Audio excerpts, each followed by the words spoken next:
Hey everyone, Matt here with another Spark Q&A where we explore your questions about innovation, complexity, and how to navigate change.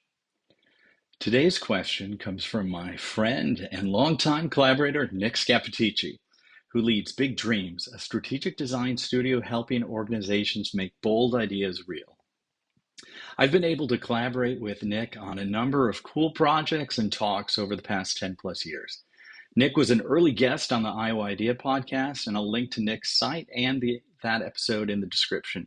So Nick asks, is innovation just a word we reach for when we're unsure whether we're inventing, improving, or if scaling is the right thing to invest in?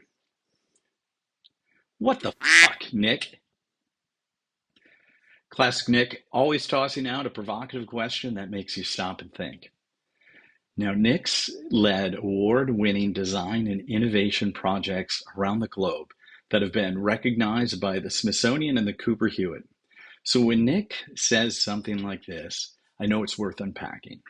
And I love this question because it exposes one of the biggest issues I see in organizations today, a lack of shared understanding around the word innovation.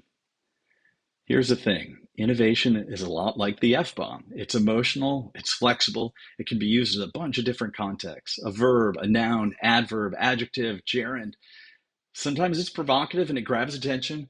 Other times it's used as a crutch. Sometimes it builds connection and trust. You drop it around people who get you.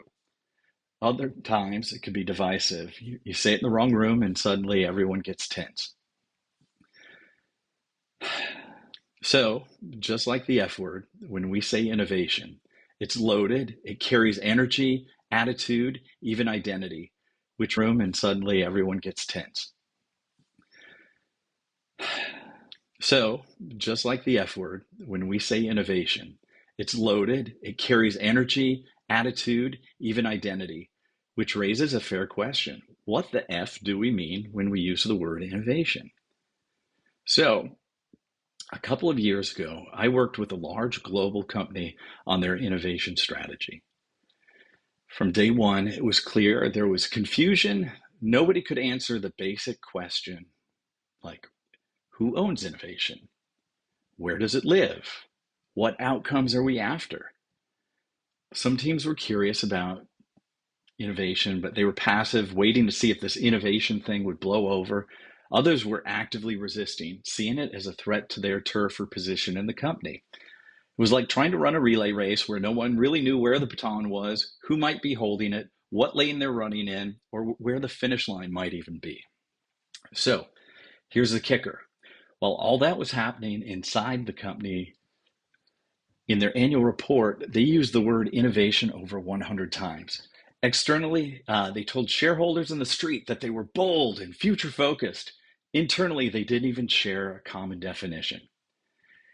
And unfortunately, they're not unique. Many companies want to look innovative on paper, but inside they're tangled in confusion, politics, and a lot of fear. I'd even argue that organizations today are less innovative than they were 10 or 20 years ago. Innovation slows down during uncertainty, which is the wrong direction. McKinsey research shows that companies who keep investing in innovation during economic downturns come out stronger and outperform their peers when things rebound. So this isn't just semantics. The way we use words matter because words shape behavior, and it's critical that we have a shared understanding or mental model when we talk about innovation. Nick mentioned three words: inventing, improving, and scaling. Here's how I think about them. So when we're talking about inventing, that's something that's truly new, but not yet creating value. Really, that's invention. It's exciting, but it's not necessarily innovation. I believe innovation needs to create and capture new value. Second word Nick used was improving. For me, that's Horizon One innovation. Refining what already works, making it better, faster, stronger, more efficient. And frankly, that's where most organizations' innovation energy should be spent. Third was scaling, growing what works. But if you don't understand it, you risk scaling mistakes or automating inefficiency. As we discussed with Justin's questions before, if we don't understand what we want a technology to do or enable, we risk automating our mistakes. So when companies lump all three together, inventing, improving, and scaling under innovation, they lose clarity and usually traction. So that's why I tell teams innovation isn't about chasing shiny objects. It's about learning.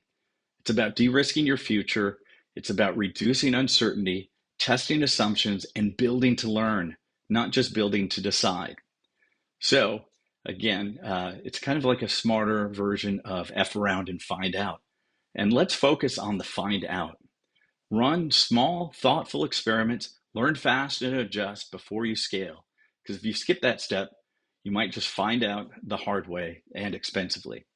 So, circling back, innovation can excite, confuse, or define, depending on how we use it.